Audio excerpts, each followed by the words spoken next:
Hi, my tubies. It's me, Sheila Truelove, with you yet again in terms of behind closed doors living with a narcissist. We're going to see what really goes on behind all of those little happy faces that they're in church and out around and about, and they're trying to make single women feel like they should feel bad or like they're missing out on something. No. I'm hoping that you've seen my videos in terms of single women should feel sorry. We should feel really empathetic for married women. Because what you are about to witness here, this is what really goes on behind closed doors. 60% of marriages end up in divorce. 30% ends up in separation. That's 90%. So you got 10% where either people haven't even bothered to file for a divorce, and you got 5% that maybe the marriages are working. So let's go behind closed doors to see what's really going on.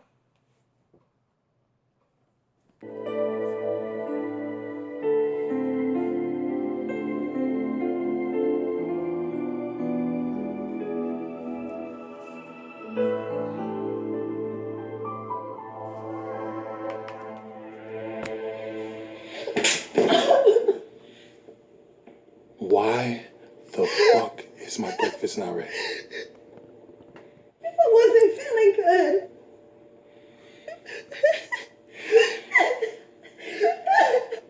Is it a pregnancy? Oh no, I think so. Come here. Come here.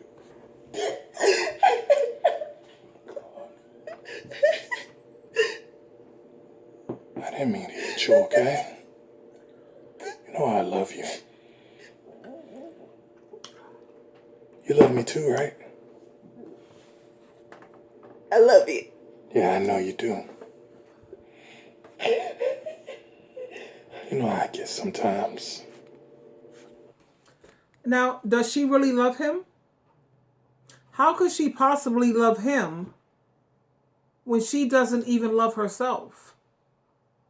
Because when you love yourself, you're not going to let no one treat you badly.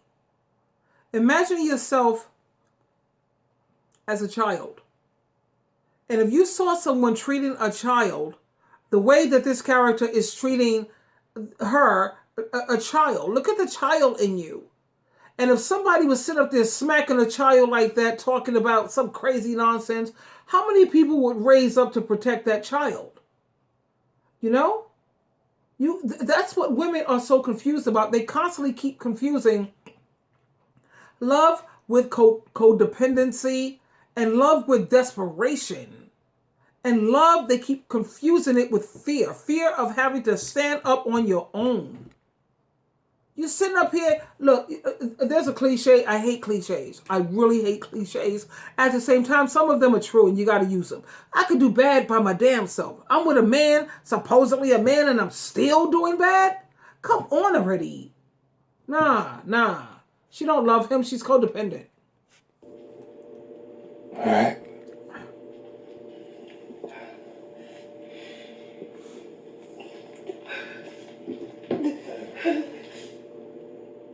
Make sure you hurry up with that breakfast. Make sure I hurry up the Pretty breakfast. hungry. I'm hungry. I already told you I'm not feeling well. But you want to make sure I make up the breakfast. He should be cooking her breakfast. She made it clear she's not feeling well. You think he cares? Hell no. He don't love her. She's his mommy. She cooks, she cleans, she does laundry, she takes care of him. That's mommy.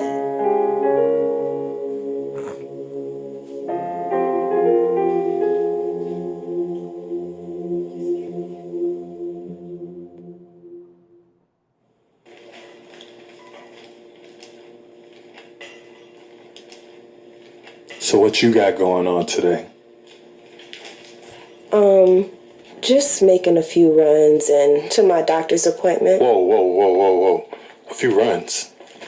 What kind of runs? Just to the store here and there. No big deal. You know we got kind of a tight budget right now, seeing as how I'm the only one working. You should let me get a job. Let you.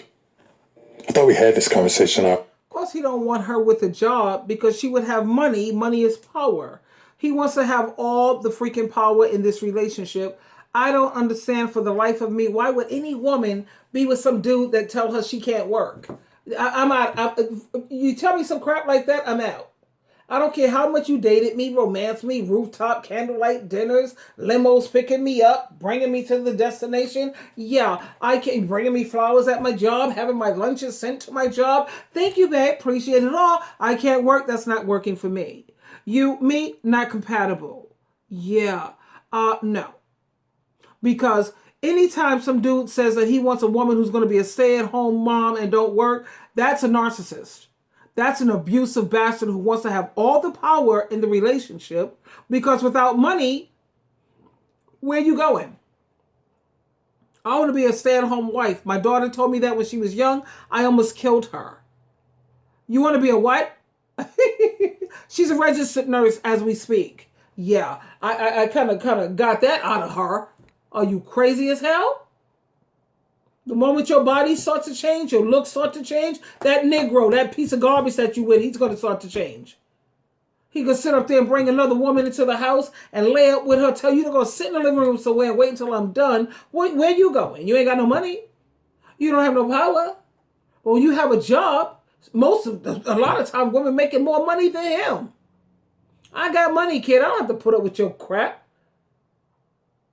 You know, a lot of these dudes want some housewife because I want her to be there for the children. You know what? You have a lot of working women who have children. They got like 2, 3, 4 children and a husband. And they're managing to work and do it all because they have a team playing family. That's what it's about. A team playing family. Whoever gets home first, that's the one who starts the dinner. On the weekend, my husband, he cleans the bathroom thoroughly. I take care of the rest. When it comes to cooking, look, I have, we work it out. What days you going to cook? What days I'm going to cook? We good? Okay. Some days we just, neither one of us want to cook. So we order out or we have date night. Every married couple should have date night at least every 2 weeks. Every 2 weeks, you're supposed to go out with your husband. No kids, no interruptions, no phones, no Facebook, no, just me and my partner, my husband. We're on date night. Everything is turned off. It's just him and me every 2 weeks. Once every 2 weeks, that's twice a month. That's not asking for a whole lot because you've got to spend some quality time with each other. See, this is the way I see marriage. But the things that I was married to, they didn't see things the way I saw it. Anytime I try to make these things happen, they want to say you're controlling. You're too demanding. I'm demanding and controlling because I think it's a good idea to have date night for a husband and a wife. That's really? Oh, okay, whatever, dude. I'm out. I don't have no more conversation for you because I'm not going to waste my energy. I'm just going to the freaking get my order of protection in place and then I'm filing my freaking divorce paper. No. Freak this nonsense. I only file the divorce papers when you cheat. Because anytime a man is not satisfied with the way his woman look, he's looking at a lot of porno. That means he's not satisfied with the way you look. He's not satisfied with your sex. And anytime a man is not satisfied, trust and believe, he's gonna go astray. He's gonna go astray. And when you cheat on Sheila True Love, that's a wrap. That's a deal breaker. It's over. Ready. How about you just let me take care of you and leave it at that, right? Take care of me? No, thank you. Besides, that's what you wanted. I wanted a husband. What you wanted to do was get away from your parents. Well, can I at least go back to school? You know I've always wanted.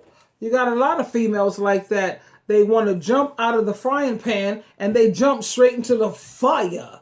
You wanted to get rid of your parents because you thought your parents were so horrible. Oh, and I have, like I told you in my previous videos, I have so many females who's cursing their mother. Their mother. She was a narcissist. She was no good. If you wasn't my mother, I wouldn't have nothing to do with you. You don't have anything that anybody want or anything that anybody need. Yeah. And she got, what, two different baby daddies. She done jumped out of the frying pan into the fire.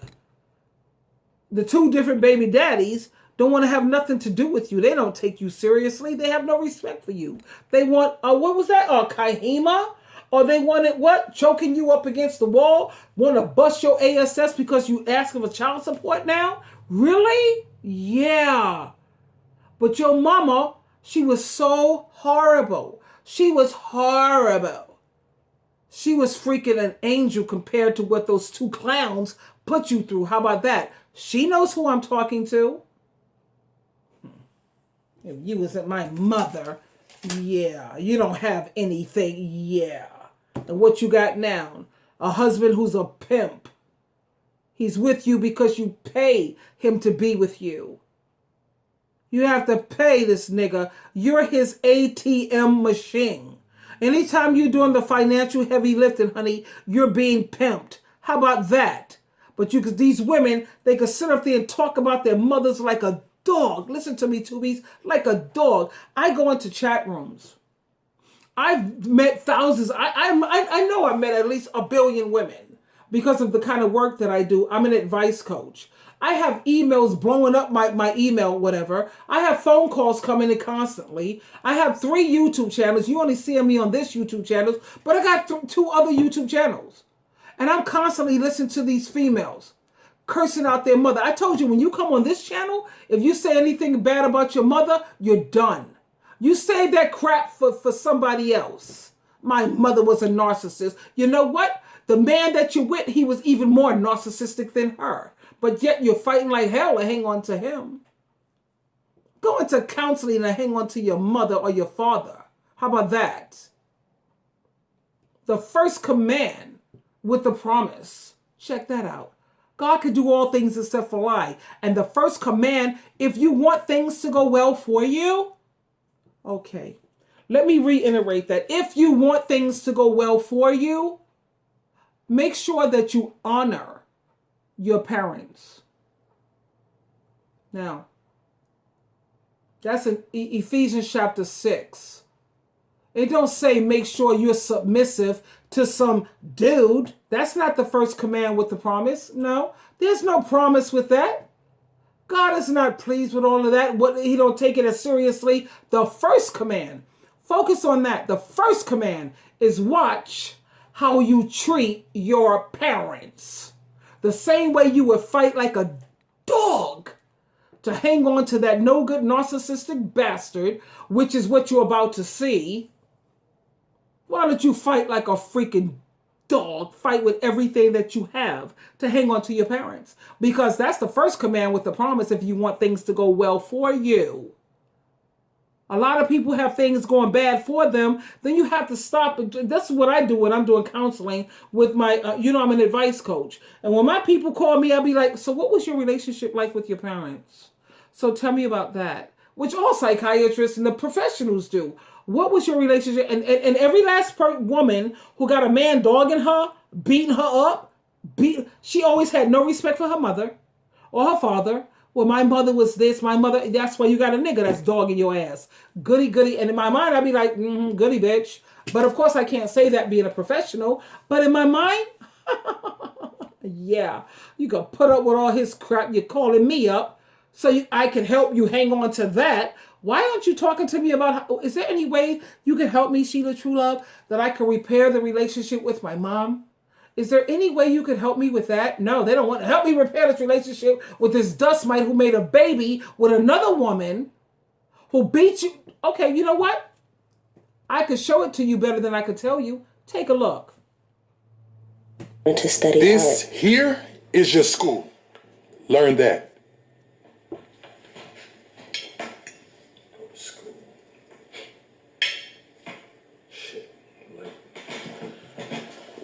I gotta get out of here. I'm late for work.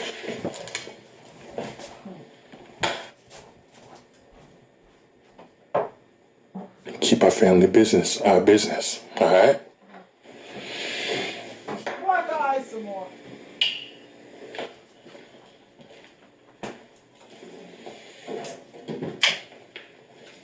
And make sure you put some makeup on them cheeks. They look kind of dark. Do that for me, all right? Yeah, sure.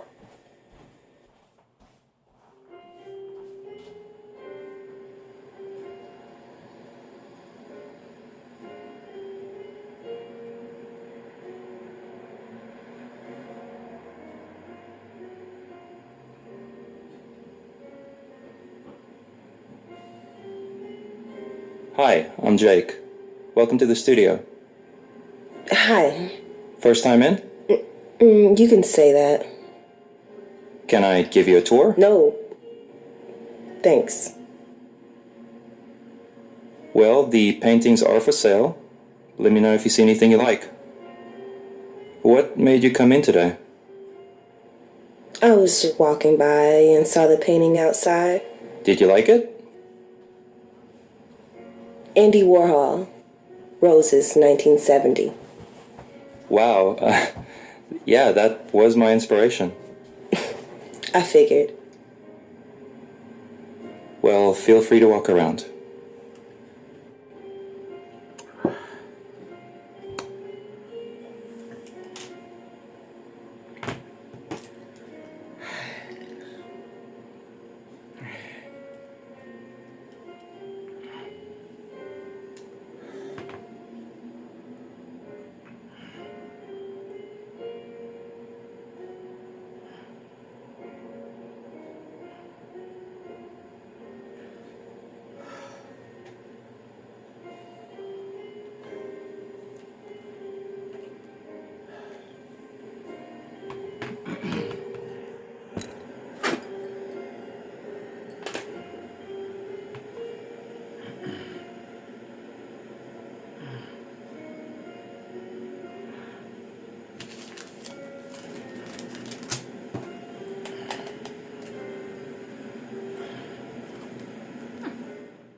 You scared me. Why aren't you at work? Where's your ring? I think I left it in the bathroom this morning. You expect me to believe that? Winston, why would I lie to you? What have you been doing? The things you asked me to do. I got it. I'm talking to you. Sorry. I'll get it. It's in the bathroom.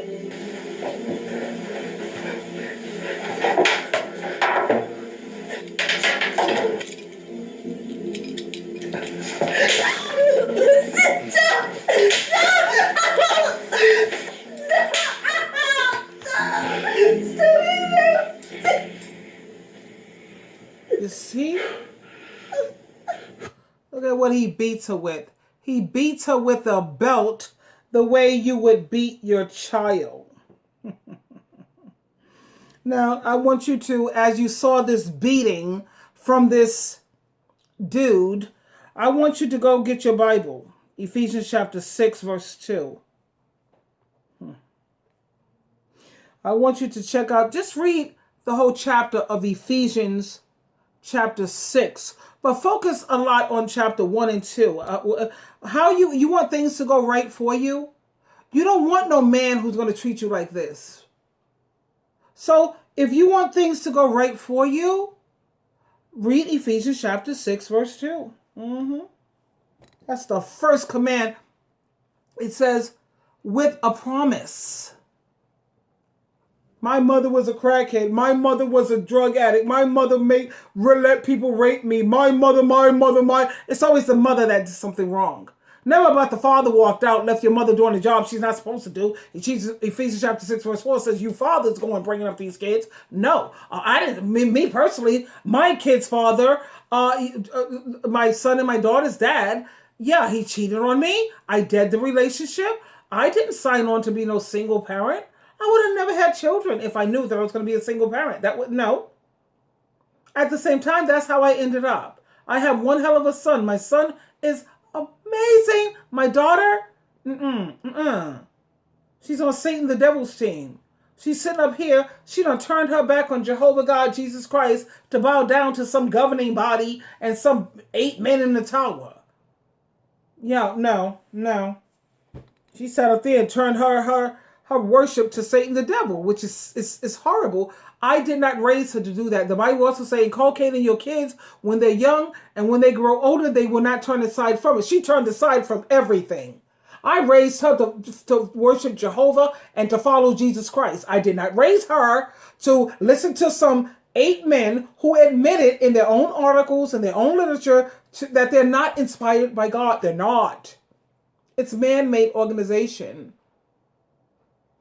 She done sat up here and turned her back on Jehovah God and Jesus Christ. So you know I'm not shocked that she would turn her back on me. That's some crazy nonsense. And I pray to Jehovah every day, Yahweh Jehovah through Jesus Christ, to help wake her up.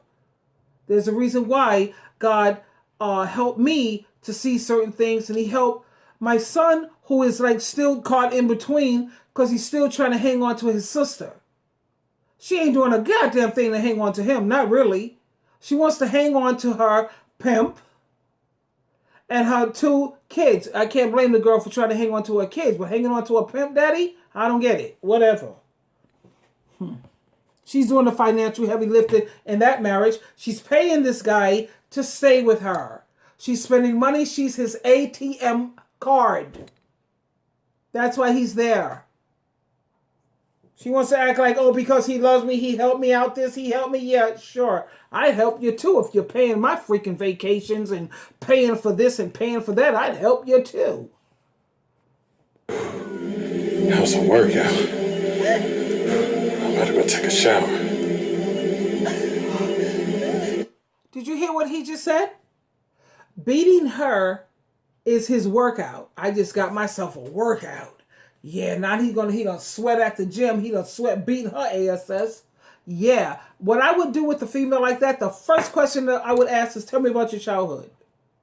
So what was your relationship like with your mom and your dad and your family members? That's the first question I would ask. And I bet you a dime to a donut, she hated her mother. She had issues with her mother, and now she's reaping. There you go.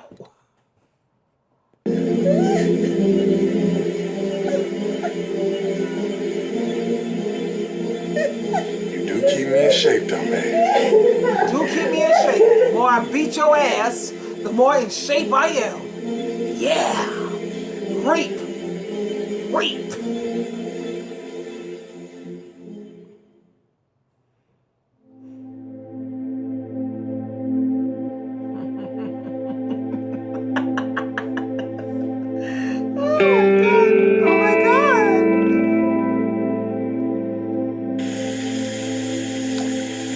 Just look at your black and blue scars, and yet she'll fight like hell to hang on to him. How come she didn't leave him? Why did she leave him? Look at her eyes. I didn't mean to hit you, okay? Look, all you gotta do is pimp talk. Here comes the pimp. I didn't mean to hurt you, baby. You know I love you, but you made me do this. That pimp nonsense. Back again, huh? I found this. I didn't read it. Thought it might be yours, though. Did you open it? No. It looked personal. It is. I do a little writing, too. Nothing serious, though. This is different. What do you mean? Nothing, never mind. So what can I do you for today? Sorry, I just came back to get this.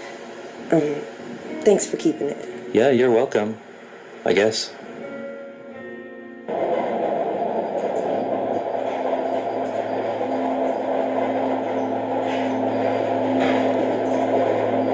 So I gotta hang on to my daddy. I gotta hang on to my man. I'll throw my mother and my family under the bus, but I'm gonna fight like hell to hang on to this freaking maggot, this dust mite. He's treating you the way you wish you could treat your mother. You want to beat your mother like that. That's right. You're reaping what you sow. How about that? How about that? Goody for you. Goody. Go make amends with your parents. That's what you need to do. Do right by your parents.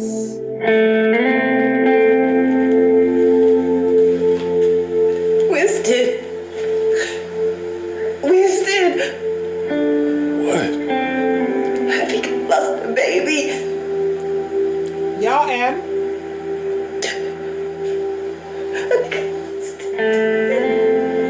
And I'm supposed to care? Sorry. I hear you. That's right. If you want things to go well for you, Ephesians chapter 6, verse 2. You must really like my stuff. Don't let it go to your head. I'll keep that in mind. Care for some coffee? No, thanks. Water, then. Water's fine. You know, I might be wrong, but I can tell you have a passion for art. What are you doing about it?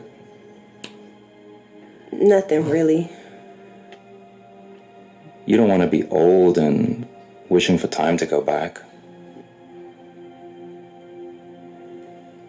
Do you hit your head?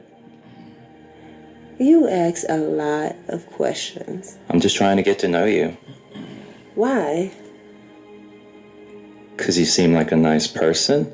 Don't say that. Sorry, I just did. You know, it's easy to say things about a person that you don't know. Just like it's easy to judge a good person when you don't know their true intentions. So are you saying that you're a good guy? I'm saying life's a risk. And you're cool. Even when you dress funny. You think I dress funny? I'm just saying I've seen you inside with sunglasses on. It's the look. And the shawl. That too. Okay. I hit my head on the elevator door.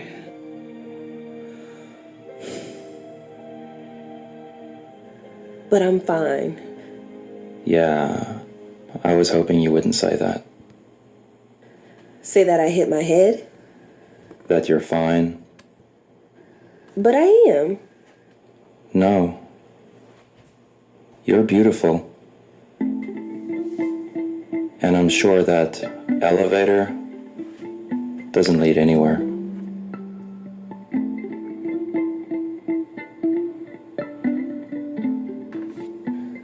No more questions. That right there is Jehovah God and Jesus Christ talking to her through him. You're beautiful. The elevator that you're on is not going to lead to anywhere. You need to get off. You understand? But of course she wasn't listening. Just like somebody else I know. Never listen. Yes, Queen Maya. Queen Maya. Don't you love it? Look, it's almost lunchtime. I don't know. Are you hitting on me? I don't hit on women. Relax, it's a joke. Yeah. Let me lock up and we'll go.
You ever notice that when you look at a lot of the videos when it comes to married couples, how the women are always in the kitchen slaving and cooking for some dude? And the only time you see a dude cooking is when he's unemployed. Of course, he's going to cook because he wants to eat. He's not doing it because he had a hard day's work. I know my wife is tired, and even though I had a hard day's work, let me go in the kitchen and cook. No, it's always they cook. Men cook because they want to eat. Women cook and they sit up there and they still eat a salad. They don't eat half of what they cooked. Dudes cook. Dr. Phil, he has this. I have the tape. It's on a CD. You know, like if you're driving, you always put. If I had a car, you know, but I do have a car. I have two. I have Uber and I have Lyft, and I always listen to books on tape on my phone, and I listen to a lot of Dr. Phil, and I listen to a lot of spiritual Joyce Myers. I love her like crazy. I listen to a lot of the War Room woman. Her name, I forget her name. War Room, and I listen to a lot of Oprah Winfrey, her old shows, and Dr. Phil made an incredible observation. It's not even a judgment. It's just an observation. He said, "I noticed that men are selfish. Men don't do anything unless there's something in it for them. Women, when we do things, we do it genuinely. We do it because, I don't know, it just makes us feel good to do something loving and to help someone. Dudes, they never do nothing unless there's something in it for them. If I'm cooking in the home, of course there's something in it for him because he wants to eat. When it comes to him doing the laundry or helping out, it's always going to be something in it because you're going to give him an incredible blow job or you're going to give him the best. It's something in it for them. So if a man is the head of the household, as God has assigned him to be, my thing is, should we not follow their example? Yeah, I'm not doing nothing for you unless there's something in it for me. So what's up? You want me to cook? Yeah, okay. What you going to do for me? Your laundry? What's in it for me? What's in it for me? You slinging dick? Now that women don't care about that slinging dick thing because a man, when he's having sex with a woman, he always, listen to me, always gets an orgasm. Ask women, how many times have you slept with a dude and you never even went to the promised land?